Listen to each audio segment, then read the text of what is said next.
Millionaire mocked his maid's son with a chess game. But he had no idea he was a child genius. He invited her son to play chess as a joke. But what happened next left everyone in the room speechless. Nobody knew the quiet boy sitting in the corner was a 12-year-old genius ready to change the game forever. The late afternoon sun glimmered off the polished marble floors of the Wittmann estate, casting streaks of gold across the grand hallway. The air smelled faintly of lemon polish and old money. Carmen knelt near the tall mirror, wiping away invisible smudges that only she seemed to see.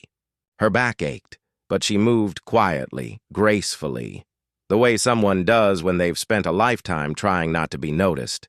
Her uniform was crisp, but faded from too many washes. Wisps of hair escaped her bun, clinging to her temples in the heat. Every few minutes, she glanced toward the corner of the room where her 12-year-old son, Diego, sat silently with an old, worn-out chessboard on his lap. The edges of the board were chipped, one of the white pawns replaced by a pebble he'd painted himself. "Diego, stay out of sight, mijo," she had whispered earlier. "These people, they don't like surprises." But Diego wasn't watching the guests. His eyes were fixed on the chessboard, lips moving soundlessly as he played both sides in his mind. His fingers hovered over invisible pieces, replaying matches he'd studied from books borrowed from the public library. From the living room came the sound of laughter. Rich, careless laughter that echoed off the marble walls. The party was in full swing. A dozen well-dressed guests lounged on velvet chairs, champagne flutes in hand. At the center of it all sat Evelyn Wittmann, the lady of the house, elegant, sharp-eyed, and dressed in white like she owned the light itself. "Carmen." Evelyn's voice rang through the hall. "You're still polishing? The guests will see you if you keep crawling around." "Almost done, ma'am," Carmen murmured, eyes low. Evelyn's tone softened slightly.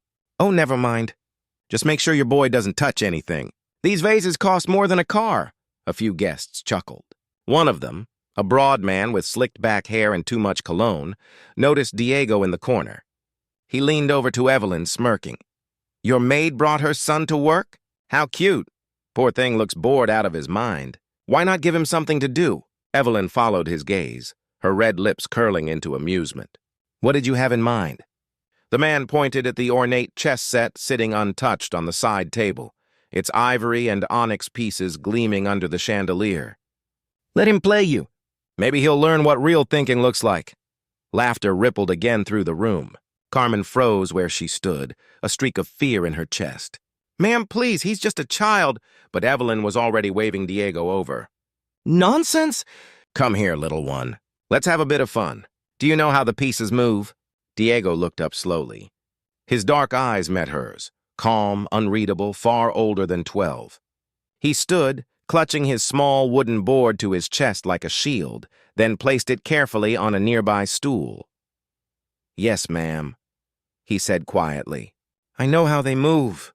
Carmen's heart thudded in her chest. She wanted to stop him, to tell him to sit back down. But Diego was already walking toward the crystal chess table, the laughter of the guests fading into a distant hum behind him. Evelyn smiled indulgently, resting her chin on her hand. "Then let's see what you've got, little genius." The boy said nothing. He simply reached for a pawn, steady, sure, deliberate, and made his first move. The room fell silent. The laughter that had filled the room moments ago softened into a curious murmur as Diego settled into his chair across from Evelyn. The polished ivory chess pieces gleamed under the chandelier like small sculptures, untouched and perfectly arranged. Evelyn crossed her legs elegantly, her diamond bracelet glinting with every small gesture. She moved a white pawn forward and smiled faintly, her tone playful but condescending.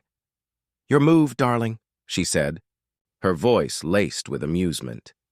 Diego sat perfectly still for a moment, studying the board. His small fingers hovered just above the black pieces, not trembling this time. His eyes darted quickly, calculating. When he finally made his move, a knight forward, his hands were steady, precise. Evelyn leaned back with a smirk. "Oh, bold. But you'll regret that one soon." Around them, the guests whispered and chuckled. A few had gathered behind Evelyn, sipping champagne and whispering comments meant to be heard. He's concentrating so hard. Bless him. This will be over in 5 minutes. At least he's getting an education tonight. Carmen stood near the doorway, her hands clutched together so tightly, her knuckles turned white. She wanted to call out, to stop the game before it became cruel. But Diego's expression stopped her. There was something fierce and focused in his eyes, something she'd seen before. When he played alone at night under the dim light of their kitchen bulb, Evelyn continued her attack, moving her queen with the confidence of someone who had played enough to impress her guests, but not enough to understand the depth of the game. Diego countered silently, his moves deliberate and quick, like the rhythm of a hidden song. Minutes passed, and the rhythm of the room changed. The laughter softened. The clinking of glasses slowed. Even Evelyn's voice grew quieter as her eyes darted from piece to piece, trying to follow what he was doing. "Wait, that wasn't there before," she murmured under her breath, frowning. She captured one of his pawns triumphantly, only for Diego to respond with a bishop that slid across the board and trapped one of her rooks. The businessman who'd started the joke let out a surprised snort. "Lucky move," he said. "Even a kid can get one right." But luck had nothing to do with it. Diego's every move was a ripple leading toward something larger, unseen. He didn't smirk, didn't gloat, didn't even glance up at his opponent. He was deep inside a world no one else could see, a place of strategy and silence, where every piece had a voice and every move told a story. Evelyn sat up straighter, her playful smile fading. She began to take longer before each move, her brow furrowed. Diego remained still, calm, almost serene. When she reached for her glass of wine, her hand trembled slightly. "Your boy's got quite the poker face," one of the guests muttered. Carmen didn't answer. She simply watched as her son, the quiet boy who rarely spoke, who preferred books to toys, who played chess on scraps of cardboard, moved another piece with quiet precision, cornering Evelyn's knight.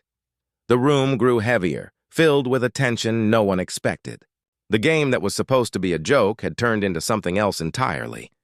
Evelyn forced a laugh, trying to sound casual. "Well now, you're making me work for it." Diego looked up at her for the first time since the match began, his voice soft but certain. "That's how chess is supposed to be, ma'am." Then he made his next move, swift, sharp, and completely unexpected. The guests leaned in, realizing for the first time that the boy wasn't lucky. He was in control. The ticking of the ornate chess clock filled the room like a heartbeat.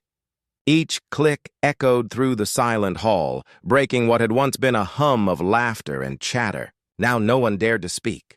The guests stood frozen, glasses in hand, watching the game with growing disbelief. Evelyn's carefully composed face had changed, her polite amusement replaced by the sharp tension of someone who suddenly realizes she's losing control.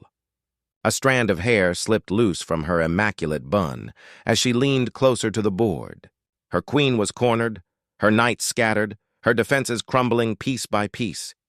Diego sat motionless, the picture of calm.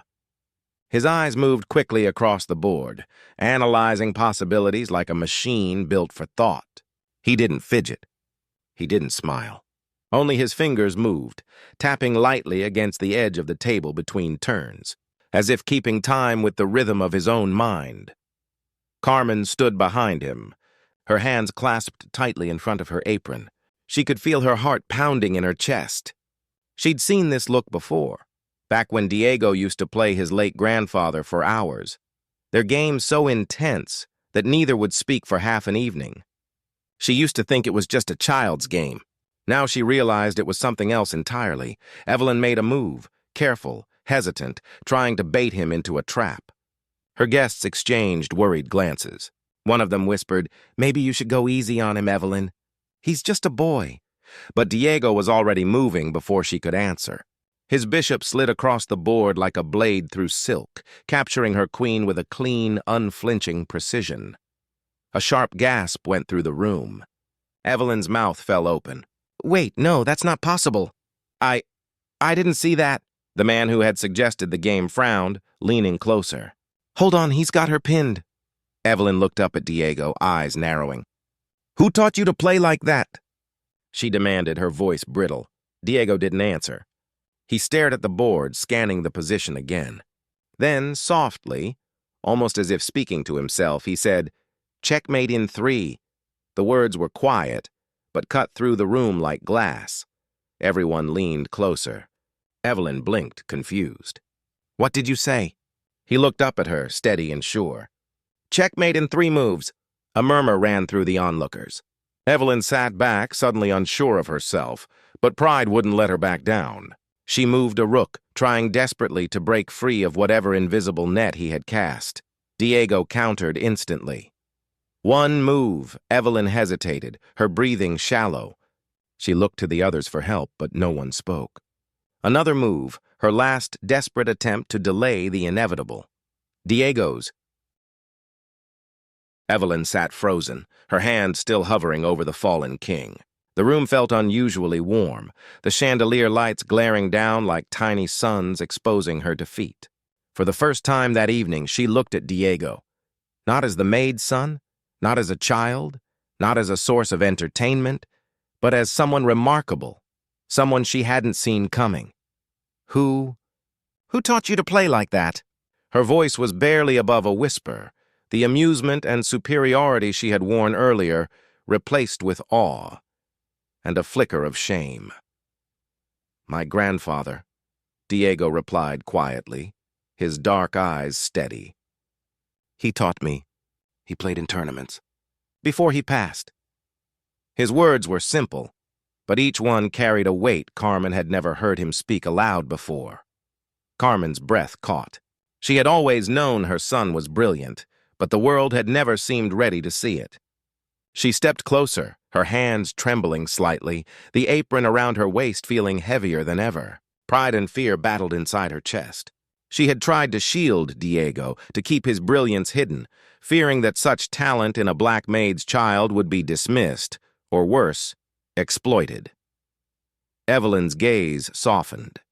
Her eyes, once sharp and critical, now glistened with recognition. "Diego, you're extraordinary," she said. I had no idea. Would you let me help you?" "There's a man I know, he runs the National Chess Academy. He could teach you. He could help you go far." Diego's lips parted slightly, a flicker of surprise crossing his usually calm expression. Carmen's hands flew to her mouth. She hadn't dared dream that someone from the world they were living in could ever see her son for who he truly was.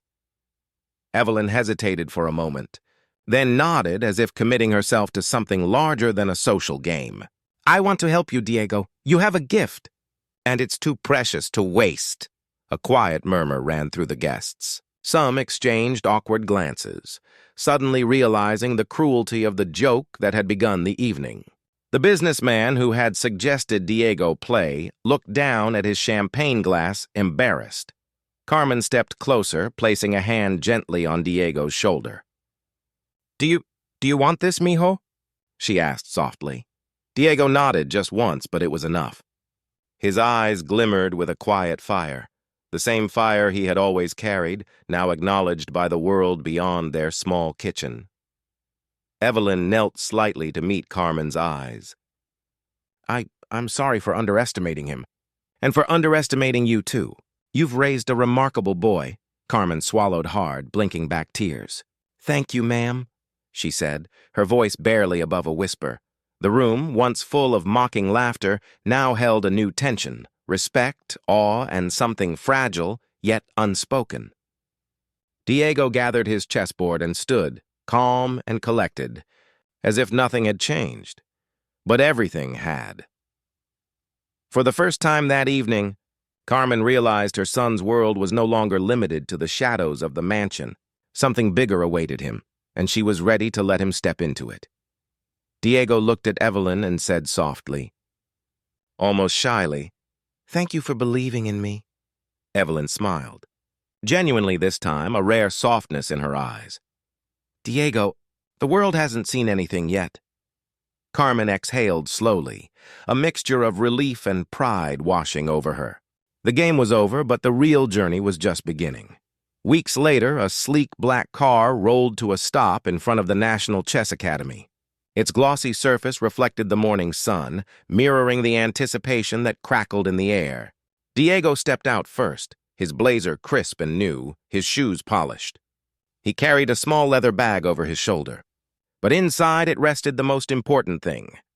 The little wooden chessboard he had brought with him from home, the one that had witnessed countless victories and lessons in his kitchen. Carmen followed closely behind, her hands folded tightly in front of her. Her eyes scanned the building wide with awe. She had walked these streets countless times, but never into a place like this. A world of opportunity, discipline, and recognition where her son could finally shine. Evelyn trailed behind, her usual elegance softened by genuine pride. Her presence, once a source of fear and tension, now felt protective and encouraging.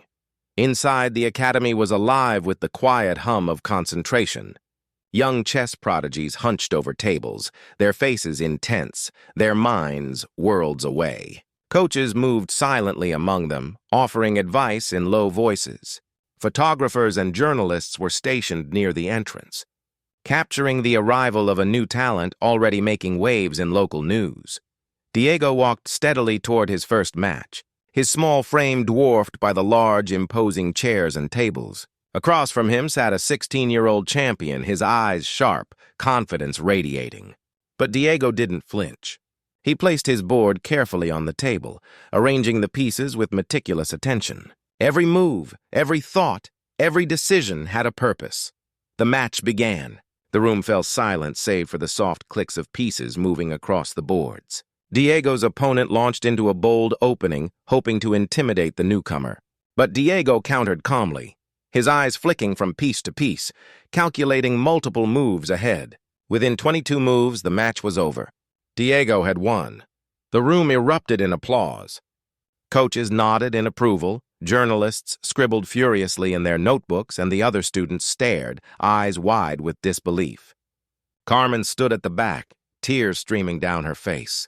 She pressed a hand to her chest, overwhelmed by a mixture of relief, pride, and love.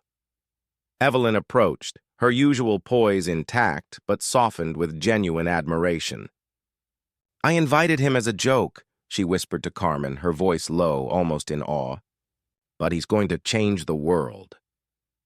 Diego, oblivious to the attention, lifted his small wooden pawn, the one that had survived years of wear and countless matches, and smiled. "For Grandpa," he murmured, setting it carefully back on the board. The applause swelled, but for Diego it was quiet recognition that mattered most. He had proven his talent, honored his grandfather, and stepped into a future that had once seemed impossible. Carmen took a deep breath, feeling the weight of years lift from her shoulders. She looked at her son, her pride shining brighter than any chandelier or accolade. Evelyn placed a gentle hand on Diego's shoulder. "This is just the beginning," she said softly. Diego nodded, his gaze steady, already imagining the games yet to come, the tournaments, the challenges, the victories. And for the first time, he knew the world was finally ready for him. The crowd's applause echoed through the hall, but for Carmen and Diego it was a quiet, unspoken triumph, proof that brilliance could never be hidden, and that even the smallest hands could change the course of destiny.